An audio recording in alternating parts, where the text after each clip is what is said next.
Nation, what is going on? Welcome to another edition of the HawksFanTV podcast. I hope you guys are staying happy and healthy out there and had a wonderful 4th and celebrated and had lots of brews and bombs and all that good stuff, and hopefully didn't blow off too many fingers. I am your co-host, Mac. I am joined by my ever so handsome co-host, Mr. Derek Freeze, and we are excited to bring you another episode of the HawksFanTV podcast. My man Derek, how was your 4th of July? Hey, my 4th of July was excellent because it had all the things, all the F's that make a 4th of July great. First of all, freedom, of course. Followed up by family, food, and of course, fireworks. What's the 4th of July without risking a couple digits or two? How about you, Mac? How was your? I had a great one, man. I spent it on a boat on some water somewhere, and we docked up and just chilled in the water and had a good time, man. So it was a great 4th for myself, and just excited to get back into this Hawks news cycle, man. So this week's episode, obviously not as much going on as last week's here in the Hawks universe. We're just going to cover that potential Pascal Siakam trade, go over some of the summer league games and what to preview for that. And also we're going to recap that Houston trade with TyTy Washington and Usman Garuba. But first, like I said, we'll start with that Siakam trade. Right now, for the most part, how this trade would end up working is there would be some combination of Clint, Bogey, DeJounte, or DeAndre. One of those guys, more than likely 2 of them combined with 1 or 2 of Jalen, Onyeka, or AJ. And as I'm saying that, you can kind of see Derek's face, and I think this is a lot of people's reaction at this point, is that, Pascal's a great player. I'd love to have him on the Hawks. I'm not like I'm going to be upset with, a guy who averaged 25 and 8 last year. But what we would have to give up, what we would be giving in return for him, I got to be honest, is not something I don't know if I am okay with. When you go on the trade machines, there's some trades that I'd be okay with. I remember, I think there was Clinton Bogey straight up for Siakam. And, I got to be honest, I love Bogey. If anybody's listening to this podcast, they know I'm a huge Bogey fan. But, if we got to give up a player to get a player on the level of a Pascal Siakam, I think I'd be okay giving up those 2 dudes. But at the end of the day, it is more than likely that one or two of the 3 young studs that we have, including DeJounte Murray, would more than likely be included in that package. And I got to be honest, at this point, I just don't know how I feel about that. Like, maybe we should just use the money to re-sign DeJounte and, Sadiq and Onyeka. So really, that's kind of my consensus about it at this point. And I'm very curious to see how you're feeling about it. Well, last week I got in here and I questioned the Hawk leadership's commitment to winning because I said, hey, we just traded this. There was rumor of mandates of trying and wanting to stay under the salary cap. And I said, look, you're talking out both sides of your mouth. And why Pascal Siakam, which I said this last week too, I would love to have with Trey. I've always wanted to have a stretch forward with Trey, and especially one of his skill sets. But the price that I heard they were wanting, one, we've already heard Matt Moore, NBA Insider, he's reported this from several teams that have tried to work with Toronto, that they want blood from stone, was a direct quote, that they are not giving up nothing. That they're very frustrating to work with. Because I was even looking into, hey, if not Siakam, because Siakam's even came out and said he wants to stay in Toronto. Kind of like how Dame said, I just want to go to Miami. And like his agents, there's reported today, his agent came out and said, he's telling other teams he's only going to be happy in Miami. To hear a guy say, I want to stay in Toronto, I want to sign with Toronto, it's like, it's trade away something without a guarantee of anything back. So I even started looking at OG Anunoby, a guy that's several years younger, a guy that makes half the money. And I heard some of the rumors out there that they want to not even listen to anything less than 3 first-round picks for him. So they know they got some good players. They like those tall, lanky guys, and they do not want to give up them easily. I've heard some of the stuff I heard thrown out there was DeJounte Murray with AJ Griffin and a first-round pick. I'm like, hell no. Not just no, but hell no. 1, AJ Griffin, first-year player, guy's a rising star.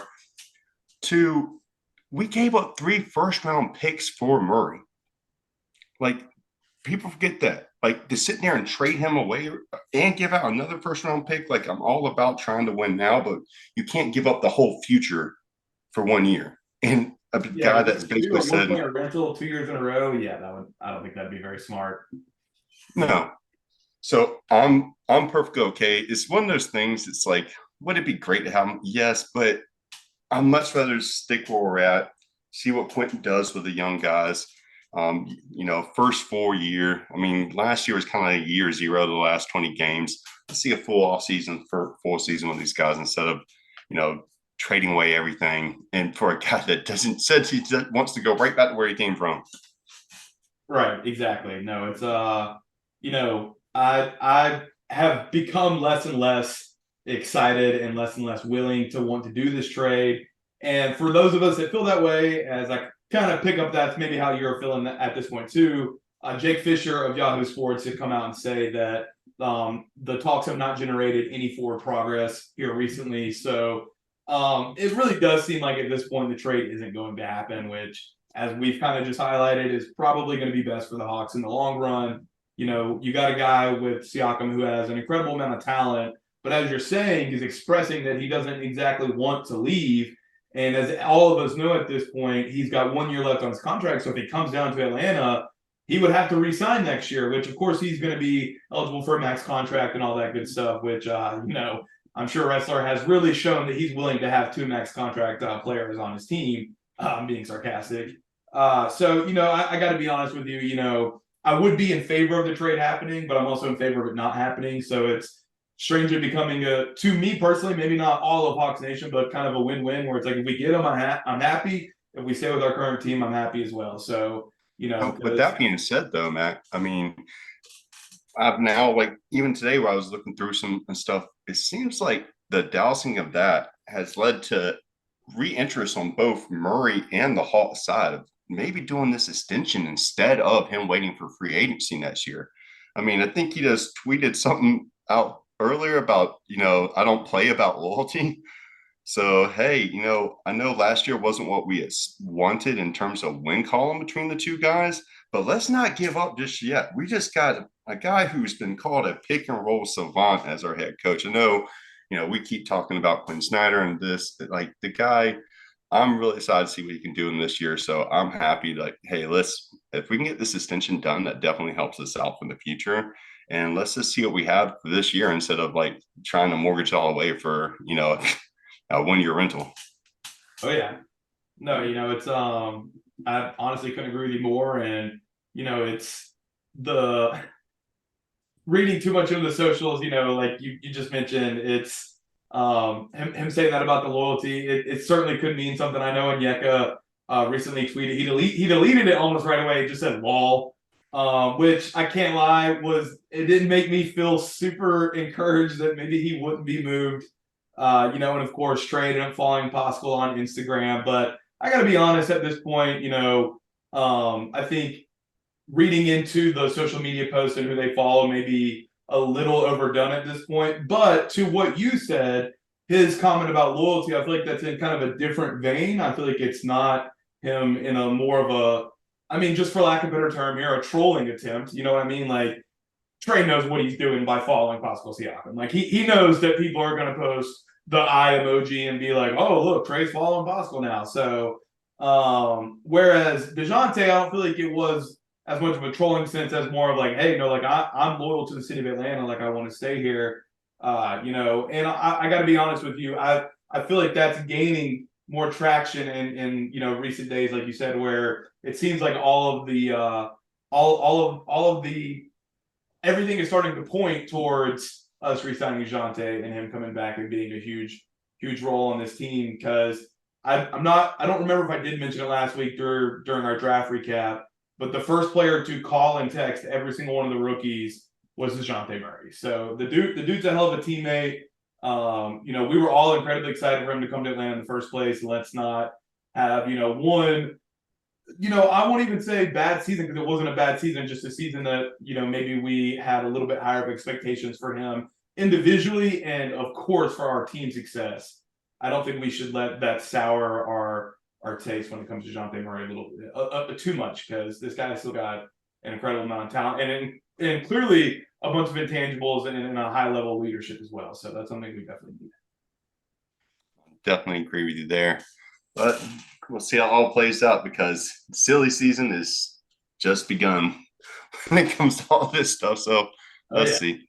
oh yeah, the fun has definitely just begun for sure. For sure. Well, yeah, we'll go ahead and move on to our next topic for this week's episode. As I mentioned before, we're going to cover some of the summer league.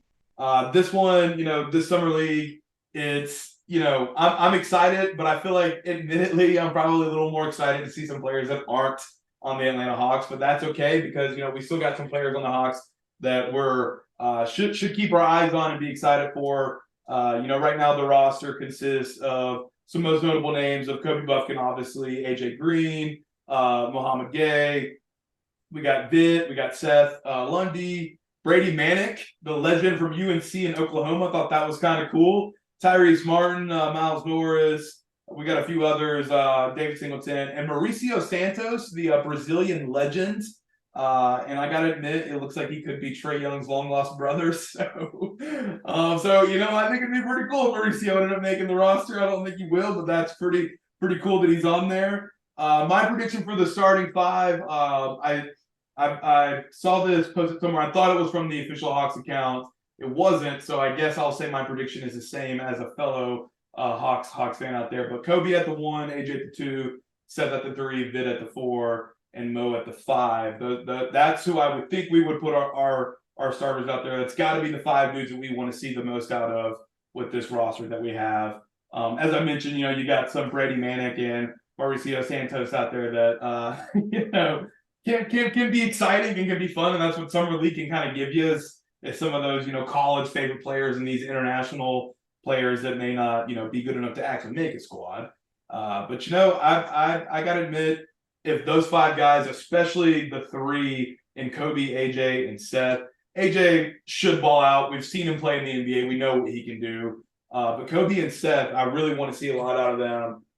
And believe it or not, I know Kobe's going to be the popular pick here, but I think Seth is the one that I want to see the most out of. The dude's tools, his age, his maturity, his IQ, and his shooting ability, man, it's going to be something that could be an instant key for the Hawks. And I could very you could be 6 months from the future and be like, hey man, Seth Lundy's having a great start to his career and it's kind of looking like AJ Griffin of last year. I wouldn't be shocked at all. So yeah, I'm excited to see Seth Lundy. So definitely excited to hear what you have to think about our summer league roster here over in Vegas.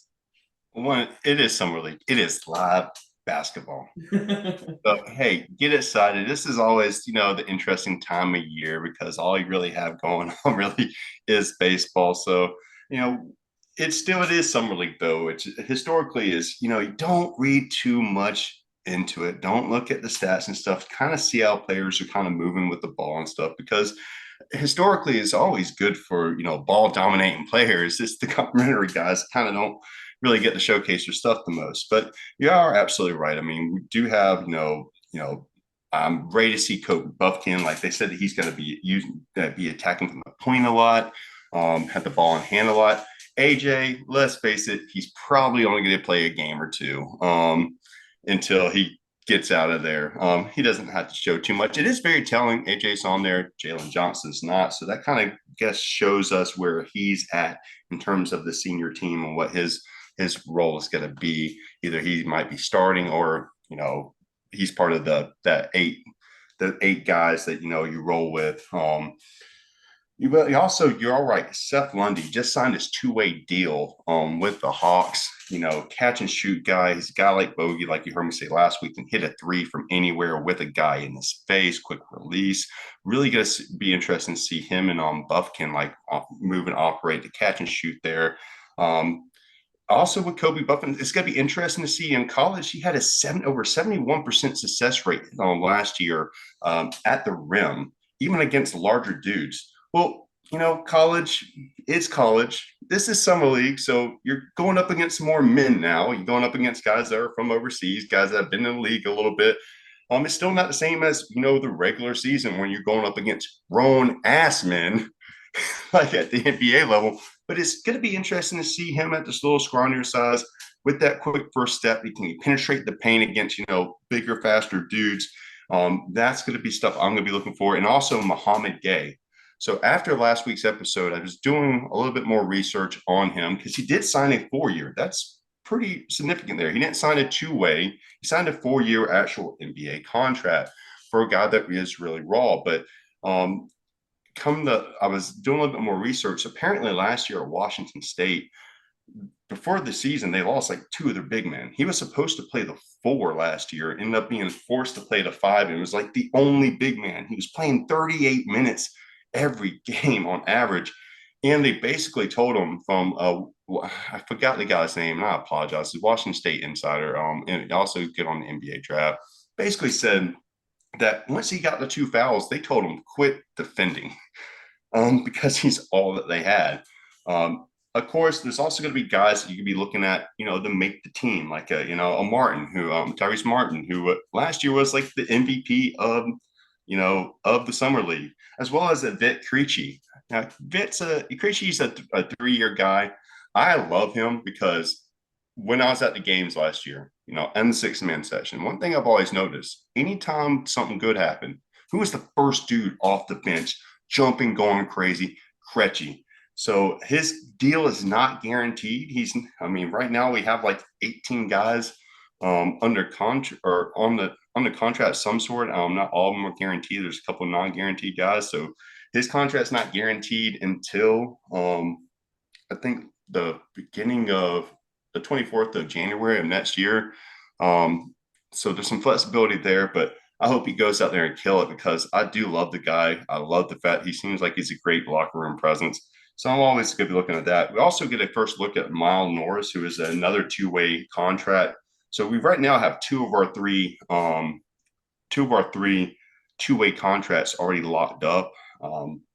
And for those who are, betting degenerates, Vegas has us as 100-1 favorites to win the summer league. We have the worst odds out there, but honestly, I don't care about winning the summer league. All I care about is seeing some of these young guys, seeing them kind of move with the ball, especially like our young draft picks, and as well as seeing some of these other guys like we just talked about with Martin and Krejci, see if how hard they want to fight to make the team. So it is live basketball. Something I've watched besides just the Braves, which that is fun to watch right now as they keep just destroying baseball. But I like basketball a little bit more. I like the little faster pace. So I'm excited. First game Friday, 10 p.m. against the Kings. Unfortunately, we're going to be overshadowed by, Wembley and Scooter playing right down the street from us at the same time. But I'm going to have my DVR set for NBA TV so I can, watch that. I'm super excited about, seeing live basketball and seeing, these young players with a hot step up and see what maybe they might do in our system with Antonio Lang help guiding the ship with us. Oh, yeah. No, man, I agree with you too. It's maybe not the highest level of live basketball, but it's live basketball. And Vegas doing us dirty, man. The lowest odds to win the summer league. Like, damn. All right. Well, I guess we'll take that. Whatever. I guess. Like you said, I don't really care. But now that I'm hearing we're projected to do the worst, I'm like, all right, we gotta do better than that. But yeah, man, like you said, we got our first game Friday against the Kings at 10 o'clock against Keegan Murray, which is the summer league GOAT. Apparently, the greatest player of all time in the summer league, Keegan Murray. Our next game is going to be Denver against Denver on Sunday. Then we got a back-to-back against the Timberwolves and the Sixers on Wednesday and Thursday of next week, which obviously, depending on how we do in those games, will determine whether or not we do make it to the little playoff thing they have for the summer league. But really, at the end of the day, like you said, just want to see what Kobe and mainly Seth have. Kobe should have the ball in his hand a lot during the summer league, and I got to be honest, this kid looks like he's smooth. He looks like he is going to be a damn good basketball player. So I'm excited to see that. But because of that, I feel like I already kind of know he's going to do well, if you know what I'm getting at. Like, I don't know what I will see out of Seth, and that's why I think I'm a little more intrigued. Like I said, Mauricio Santos, Trae Young's long lost Brazilian brother. If he can pull it off, maybe we could have, 2 ice trays in Atlanta. Who knows? Who knows? It looked like if Ice Tray ate a lot of Southern cooking. Exactly, exactly. So before we wrap up the episode on the Houston trade, we're gonna go ahead and let you guys go ahead and listen to our message from our guys over here at Firmament Solutions. When you need quick, effective, and accurate data cabling services, call Firmament Solutions. We care about your network infrastructure. Our services are white labeled, so you get the contracts. We provide the services. Our expertise includes low voltage communication, networking, electrical, physical security, and life safety equipment. We're industry leaders, providing 24-hour service coverage. So we ask, when is the best time to have one of our certified technicians assist you? All right, guys. Always love hearing from our guys over at Firmament. And again, if it's something that you could need for your small business or even personal use, I would definitely check them out. They could definitely help you guys out in a lot of different ways. So as I said, we're going to go over this Houston trade to get us out of here for this week. Really, I got to say, first off, I think it's a hell of a deal for the Hawks, regardless if they end up playing for the Hawks or not. I mean, this was a steal of a deal. And, for it to be one of Landry's first deals, I got to admit, I think it was pretty sly of them. We even got a 2025 and 2028 second round pick and 1.1 million in cash consideration. So just saying, I think it was a pretty good deal for us on our end. Exactly. TyTy mainly played in the G League last year after losing the backup point guard role, but played well in the G League. He averaged just over 20 points a game on almost 50% shooting and right under 5 assists a game. He also dropped 53 points in one game. It was a loss. And I know dropping 53 points in the G League isn't something to, invest too much into, but let's not act like that's, those are still, borderline professional players out there that he's putting up 53 points again. So the dude can get buckets for sure. He can definitely get buckets. As far as Usman, he's still a little bit more of a project to me. He got selected in the first round of the 2021 draft. Last year averaged just at 3 points and right over 4 rebounds a game at about 13 minutes per game too. So both are pretty raw, very talented prospects. They couldn't end up playing a role in the Hawks within our 15-man roster. I'll kind of get to that in a second. But yeah, I think this was a great deal for the Hawks, man. I got to be honest. No, I agree with you, Mac. Like, let's face it, we got 2 former first-round picks, more draft capital, and yes, it was second round picks, 2025 from the Timberwolves and Houston's 2028. But we also got $1.1 million, and that does not go towards the salary cap, but we got all this for the draft rights to Alpha Kaba. Basically, Houston needed to shed some money, kind of what we did with JC. I absolutely love it. It's a huge win.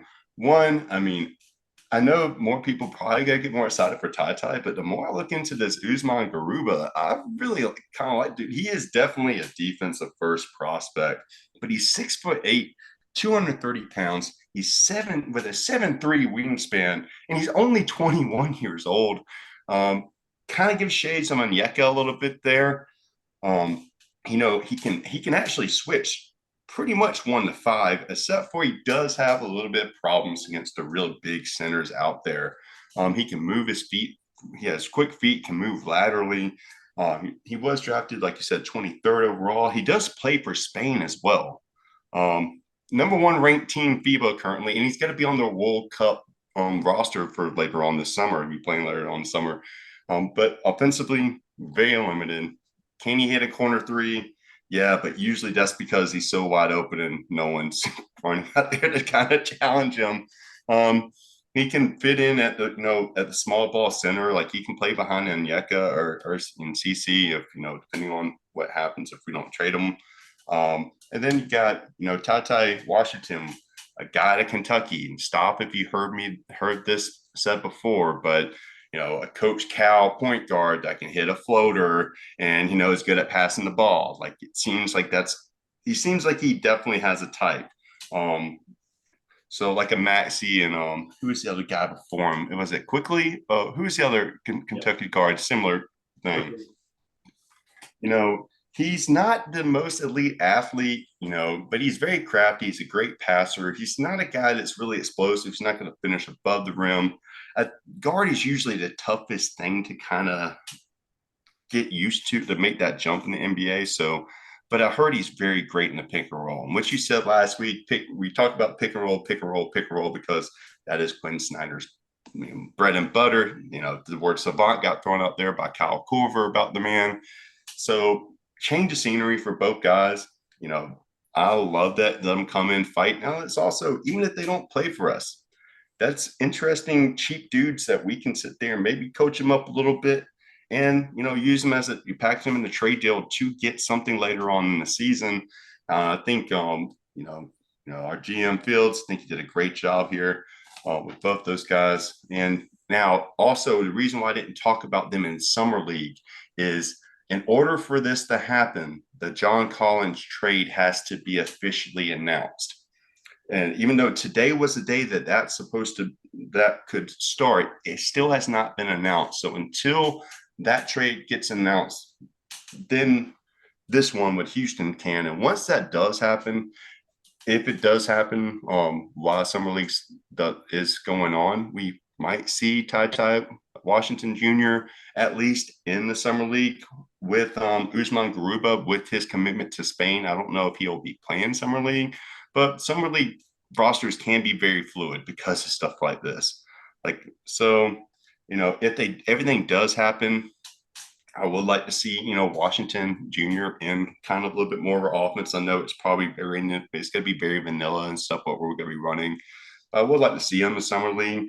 But also what I think with the addition of these guys, I think one, it means that Rudy Gay, like I kind of alluded to last week, where I didn't think he's ever going to play a minute for us. I think he's gone, as well as they did extend the guaranteed date of Bruno Fernando's contract, which also adding a Garuba, I think he's also going to be shown the door as well, which hurts to say because I am in the 6-man section, and I don't know if you've ever been to the game while we're up late. We're the guys that are chanting for Bruno. We love when that dude comes on the court.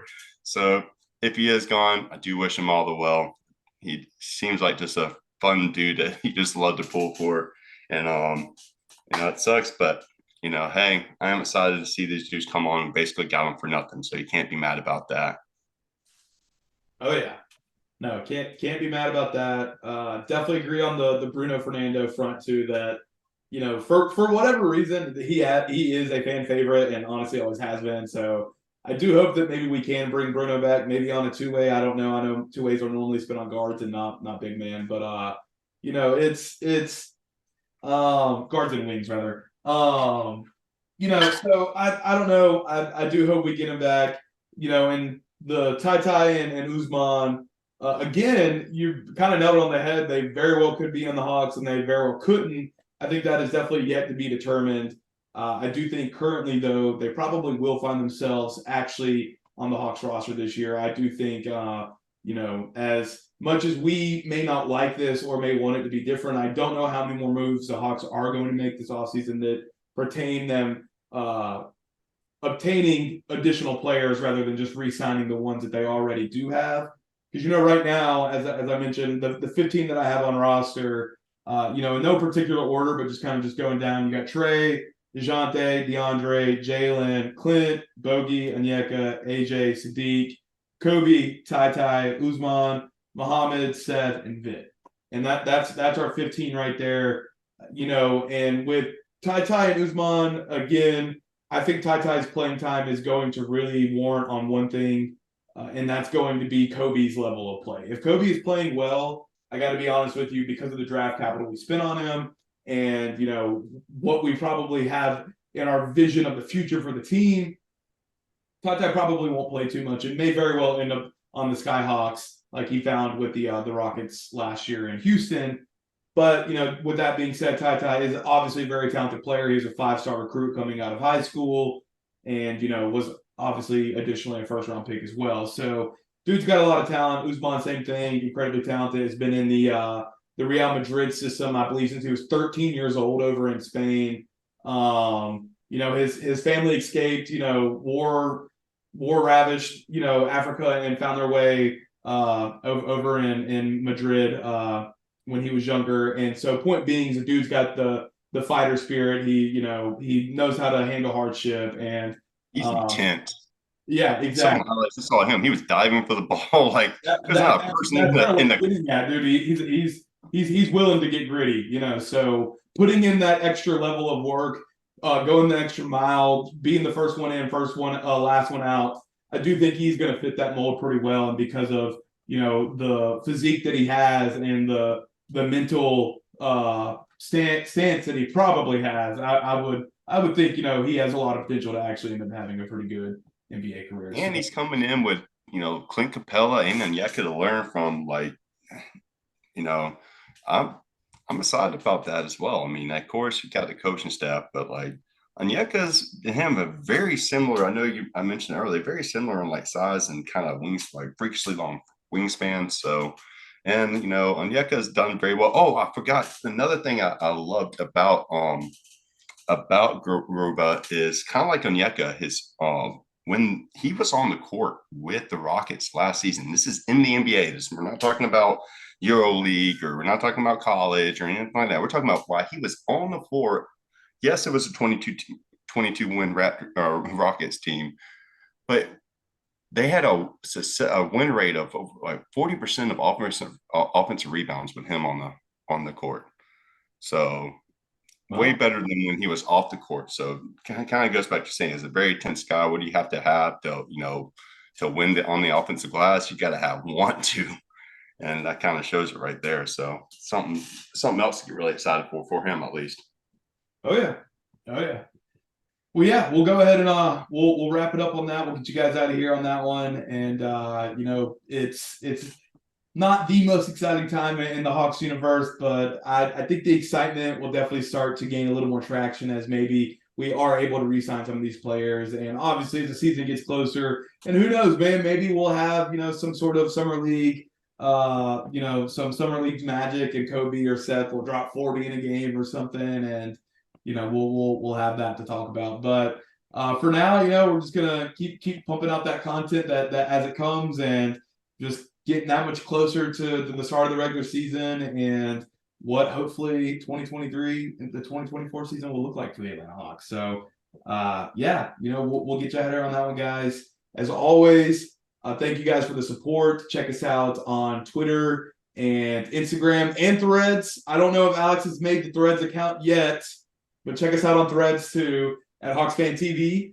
Check out our website as well at HawksFanTV.com. That's where you'll find all of our articles and other cool content as well.